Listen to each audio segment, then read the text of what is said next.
ಇವತ್ತು ಬೆಳಗಿನ ಜಾವ ಬೆಂಗಳೂರಿನಲ್ಲಿ ನಮ್ಮ ಪಕ್ಷದ ಕಾರ್ಯಕರ್ತ ಸದಾ ನಮ್ಮ ಪಕ್ಷದ ಚಿಂತನೆ ರಾಷ್ಟ್ರವಾದಕ್ಕೆ ಪೂರಕವಾದಂತಹ ಪೋಸ್ಟ್ಗಳನ್ನು ಹಾಕಿ ಬೇರೆಯವರಿಗೂ ಕೂಡ ಮಾದರಿಯಾಗಿದ್ದಂತಹ ವಿನಯ್ ಸೋಮಯ್ಯ ನಮ್ಮ ಕೊಡಗಿನ ಇಬ್ಬರು ಶಾಸಕರ ಕಿರುಕುಳದಿಂದ ನೊಂದು ಬೇಸತ್ತು ಆತ್ಮಹತ್ಯೆಯನ್ನು ಮಾಡಿಕೊಂಡಿದೆ. ಆತ ಆತ್ಮಹತ್ಯೆ ಮಾಡ್ಕೊಳ್ಳೋಕ್ಕಿಂತ ಮೊದಲು ಬಹಳ ಸ್ಪಷ್ಟವಾಗಿ ವಾಟ್ಸಪ್ ಗ್ರೂಪ್ನಲ್ಲಿ ತನ್ನ ಕಡೆಯ ಮಾತು ಅಂತ ಹೇಳಿ ಬಹಳ ಒಂದು ದೀರ್ಘವಾದಂಥ ಸಂದೇಶವನ್ನು ಕೊಟ್ಟಿದ್ದಾರೆ. ಅದನ್ನು ನೋಡಿದರೆ ಬಹಳ ಸ್ಪಷ್ಟವಾಗುತ್ತೆ. ಇದರಲ್ಲಿ ವಿರಾಜಪೇಟೆ ಶಾಸಕ ಪೊನ್ನಣ್ಣ, ಮಡಿಕೇರಿ ಶಾಸಕ ಮಂತರ್ಗೌಡ ಹಾಗೂ ಕಾಂಗ್ರೆಸ್ನಲ್ಲಿ ಯಾವಾಗಲೂ ವಾಚಾಳಿತರ ಪ್ರತಿನಿತ್ಯನೂ ಕೂಡ ಬೇರೆಯವ್ರ ಮೇಲೆ ಹರಿಹಾಯ್ತಾ ಇರುವಂತಹ ತೆನ್ನೀರ ಮೈನಾ ಹಾಗೂ ಇನ್ನು ಕೆಲವರು ಆತನ ಸಾವಿಗೆ ನೇರವಾಗಿ ಹೊಣೆಯಾಗಿದ್ದಾರೆ ಅನ್ನೋದು ಸ್ಪಷ್ಟವಾಗಿದೆ. ನಾನು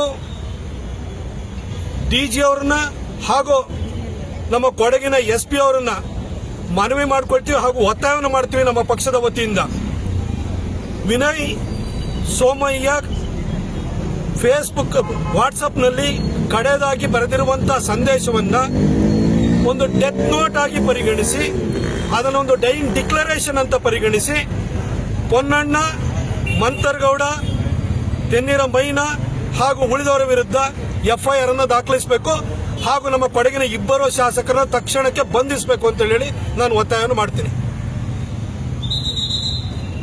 ನಮ್ಮ ಇಬ್ಬರು ಶಾಸಕರು ಕಳೆದ 25 ವರ್ಷಗಳಿಂದ ಇದ್ರು. ಅದು ಬೋಪಯ್ಯನವರು ಇರ್ಬೋದು, ಅಪ್ಪಚ್ಚು ರಂಜನ್ ಇರ್ಬೋದು. ಕಾಂಗ್ರೆಸ್ನ ಯಾವುದಾದ್ರೂ ಕೂಡ ಈ ಕಾರ್ಯಕರ್ತ ಈ ರೀತಿ ಕಿರುಕುಳಕ್ಕೆ ಒಳಗಾಗಿದ್ದು ಒಂದು ಉದಾಹರಣೆ ಇದೆಯಾ? ಅಥವಾ ನಮ್ಮ ಶಾಸಕರಿಂದ ಯಾರಾದ್ರೂ ಕೂಡ ಆತ್ಮಹತ್ಯೆ ಮಾಡಿಕೊಳ್ಳುವಂತ ಪರಿಸ್ಥಿತಿ ಯಾವತ್ತಾರು ಬಂದಿತ್ತ? ಆದರೆ ಕಳೆದ 2 ವರ್ಷಗಳಿಂದ ಈ ಕಾಂಗ್ರೆಸ್ನ ಇಬ್ಬರು ಶಾಸಕರು ಬಂದಾದ್ಮೇಲೆ ಕೊಡಗಿನಲ್ಲಿ ದ್ವೇಷದ ರಾಜಕಾರಣ ಬರ್ತಾ ಇದೆ. ಜಾತಿಗಳ ಮಧ್ಯದಲ್ಲಿ ಹೊಡೆದಾಟ ನಡೀತಾ ಇದೆ. ಇವತ್ತು ನಮ್ಮ ಕಾರ್ಯಕರ್ತ ಅವನು ವಾಟ್ಸಪ್ ಅಲ್ಲಿ ಒಬ್ಬ ಅಡ್ಮಿನ್ ಅಷ್ಟೇನೆ. ಈ ಪೊಲೀಸ್ ಇಲಾಖೆ ಮತ್ತು ಇಲ್ಲೊಂದು SP ಅದು ಏನ್ ಮಾಡ್ತಿದ್ರ ಮಣ್ಣು ತಿಂತಿದಾರ ಅಂತ ನನಗೆ ಗೊತ್ತಿಲ್ಲ. ಯಾವ ಕಾರಣಕ್ಕೋಸ್ಕರವಾಗಿ ವಿನಯ್ ಸೋಮಯ್ಯ ಅವ್ರ ಮೇಲೆ ಈ ರೀತಿ ಪ್ರಕರಣವನ್ನು ದಾಖಲಿಸಿದ್ರೆ, ಅಡ್ಮಿನ್ ಅನ್ನೋ ಕಾರಣಕ್ಕೋಸ್ಕರ ದಾಖಲಿಸಾದ ಮೇಲೆ ಅವನು ಯಾರೋ ಕಾನ್ಸ್ಟೇಬಲ್ ಕಾಲ್ ಮಾಡಿದಾನೆ, ಪದೇ ಕಾಲ್ ಮಾಡಿದಾನೆ. ಕಾಲ್ ಮಾಡಿಬಿಟ್ಟು ನಿಮ್ಮ ಮೇಲೆ ರೌಡಿ ಶೀಟ್ ಓಪನ್ ಮಾಡ್ತೀವಿ, 107 ಹಾಕ್ತೀವಿ ಅಂತ ಹೇಳ್ಬಿಟ್ಟು ಒತ್ತಡ ಕೊಟ್ಟಿದ್ದಾರೆ. ಆ ಕಾನ್ಸ್ಟೇಬಲ್ ಮೇಲೂ ಕೂಡ ಕ್ರಮ ಆಗಬೇಕು, ಕಾನ್ಸ್ಟೇಬಲ್ ಮೇಲೂ ಕೂಡ FIR ಆಗಬೇಕು. ಒಬ್ಬ ಅಡ್ಮಿನ್ ಆಗಿರೋ ಕಾರಣಕ್ಕೋಸ್ಕರ ಅವನನ್ನು ಈ ರೀತಿ ಹರಾಸ್ ಮಾಡ್ತಾರೆ ಅಂತ ಹೇಳಿದ್ರೆ ಕೊಡಗಿನಲ್ಲಿ ಯಾವ ವಾತಾವರಣ ಸೃಷ್ಟಿಯಾಗಿದೆ? ಇಬ್ಬರು ಶಾಸಕರು ಏನ್ ಮಾಡ್ತಿದ್ದಾರೆ?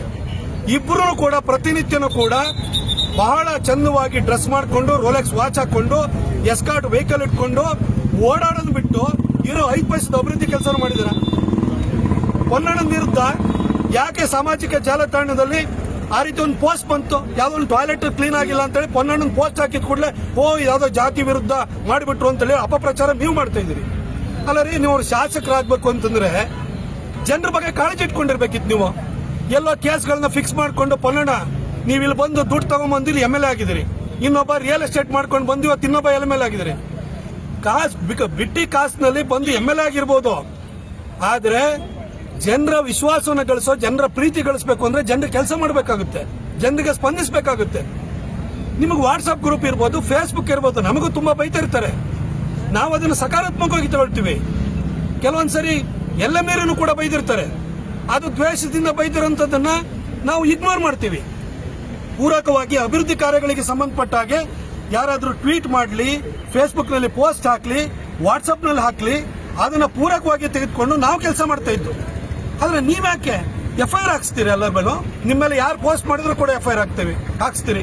ಅವ್ನು ಯಾರೋ ತೆನ್ನೀರ ಮೈನಾ ಅಂತಿದ್ದಾನ, ಅವನು ಯಾರೇ ಪೊನ್ನಣ್ಣ ನಿಮ್ ಚೇಲಲ್ವೇನ್ರಿ? ಅವನು ಪ್ರತಿನಿತ್ಯನೂ ನಿಮ್ ಬಗ್ಗೆನೆ ಯಾರೇ ವಾಟ್ಸ್ಆಪ್ ಗ್ರೂಪ್ನಲ್ಲಿ ಏನೇ ಒಂದು ಪೋಸ್ಟ್ ಹಾಕಿ ಒಂದು ಅಭಿವೃದ್ಧಿ ಕಾರ್ಯದ ಬಗ್ಗೆ ಕೇಳಿದ್ರು ಕೂಡ ಹೆಚ್ಚಿಗೆ ಮಾತಾಡಿದ್ರೆ FIR ಹಾಕ್ಸ್ತೀನಿ ಅಂತಾನೆ. ಏನ್ ಕೊಡಗು SP ಪೊನ್ನಣ್ಣನ PS ಅಥವಾ ಕೊಡಗಿನ ಸೂಪರಿಂಟೆಂಡೆಂಟ್ ಆಫ್ ಪೊಲೀಸ್ ಅದು ಕೊಡಗಿಗ ಅವರು ಅಥವಾ ಪೊನ್ನಣ್ಣ PS ಆಗಿದ್ದಾರೆ ಅವರು?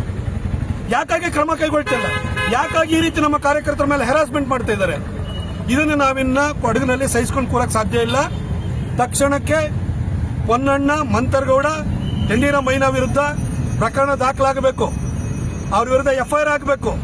ನಾನು ವಿನಯ್ ಸೋಮಯ್ಯ ಅವರ ಕುಟುಂಬದವ್ರನ್ನ ಮನವಿ ಮಾಡ್ಕೊಳ್ತೀನಿ, ದಯವಿಟ್ಟು ಈ ಇಬ್ಬರು ಶಾಸಕರ ವಿರುದ್ಧ FIR ಆಗೋವರೆಗೂ ಕೂಡ ನೀವು ಅಂತ್ಯ ಸಂಸ್ಕಾರ ಮಾಡಕ್ ಹೋಗ್ಬೇಡಿ. ಇವತ್ತು ನಿಮ್ಮ ಮಗಂಗಾಗುತ್ತೆ, ನಾಳೆ ಬೆಳಗ್ಗೆ ಇನ್ನೊಬ್ರು ಮಗಂಗಾಗುತ್ತೆ. ಅಂತ್ಯ ಸಂಸ್ಕಾರ ಮಾಡಕ್ ಹೋಗ್ಬೇಡಿ. ನಮ್ಮ ಮೈಸೂರಿನಲ್ಲೂ ಕೂಡ 2015ರಲ್ಲಿ ಈ ತರ ರಾಜು ಮರ್ಡರ್ ಕೇಸ್ ಆಯ್ತು. ಅವತ್ತು ಕಮ್ಯುನಲ್ ವೈಲೆನ್ಸ್ ಅಂತ ಹೇಳಿ ಅದಕ್ಕೆ ಪರಿಹಾರನೂ ಕೊಡೋವರೆಗೂ ಕೂಡ ನಾನು ಹೆಣವನ್ನು ಎತ್ತಿರಲಿಲ್ಲ, ನಾನು ಬಾಡಿ ತೆಗೆದಿರಲಿಲ್ಲ. ಅದೇ ರೀತಿ ವಿನಯ್ ಸೋಮಯ್ಯ ಅಂತ್ಯ ಸಂಸ್ಕಾರನೂ ಕೂಡ ಮಾಡಕೂಡದು, FIR ಆಗೋವರೆಗೂ ಅಂತ ಹೇಳಿ ಆ ಕುಟುಂಬದವ್ರನ್ನೂ ಕೂಡ ಕೇಳ್ಕೊಳ್ತೀನಿ. ಹಾಗೆ ನಮ್ಮ ಕಾರ್ಯಕರ್ತರಿಗೂ ನಾನು ಮನವಿ ಮಾಡ್ಕೊಳ್ತೀನಿ, ಇವರಿಬ್ಬರು ಶೋಕಿಲಾಲಗಳು ಯಾರಿದ್ದಾರೆ MLAಗಳು, ಇವ್ರು ಎಲ್ಲೇ ಹೋದ್ರು ಕೂಡ ಗೆರಾವ್ ಹಾಕಬೇಕು, ಅವರನ್ನ ಪ್ರಶ್ನೆ ಮಾಡಬೇಕು. ಯಾಕೆಂದ್ರೆ ವಿನಯ್ ಸೋಮಯ್ಯ ವಾಟ್ಸ್ಆಪ್ ಗ್ರೂಪ್ನಲ್ಲಿ ಮಂತರ್ಗೋಡೆಯಿಂದ ಕಾಲ್ ಹೋಗಿದೆ. ಏನು ಕೇಳಬೇಡಿ, ಏನು ವೈಯಕ್ತಿಕವಾಗಿ ಬಂದ್ ಹೇಳಕ್ಕೆ ಏನು ಇವ್ರ ಮನೆ ಕೆಲಸನ? ಇದನ್ನ ಧಮಕಿ ಹಾಕುವಂತ ಕೆಲಸ ಮಾಡಿದ್ದಾರೆ ಇಬ್ರು ಶಾಸಕರು. ಅದರಲ್ಲೂ ಪೊನ್ನಣ್ಣ ಎಂತೋ ದ್ವೇಷದ ರಾಜಕಾರಣ ಮಾಡ್ಕೊಂಡಿರುವಂತದ್ದು. ಹಾಗಾಗಿ ಇಬ್ಬರು ಶಾಸಕರ ವಿರುದ್ಧ FIR ಆಗಬೇಕು, ಅವರನ್ನ ಬಂಧಿಸುವಂತ ಕೆಲಸನೂ ಕೂಡ ಆಗಬೇಕು. ಕೊಡಗಿನಲ್ಲಿ ಶಾಂತಿ ಮತ್ತು ಸೌಹಾರ್ದತೆಯ ವಾತಾವರಣ ಸೃಷ್ಟಿಯಾಗಬೇಕು ಅಂತಂದ್ರೆ ಇಬ್ಬರು ಶಾಸಕರು ಆದಷ್ಟು ಬೇಗ ತೊಲಗಬೇಕು. ಇವ್ರ ವಿರುದ್ಧ FIR ಹಾಕಬೇಕು ಅಂತ ಹೇಳಿ ನಾನು ಪೊಲೀಸ್ ಇಲಾಖೆಯನ್ನ, ರಾಜ್ಯ ಸರ್ಕಾರವನ್ನು ಕೂಡ ನಾನು ಕೇಳ್ಕೊಳ್ತೀನಿ.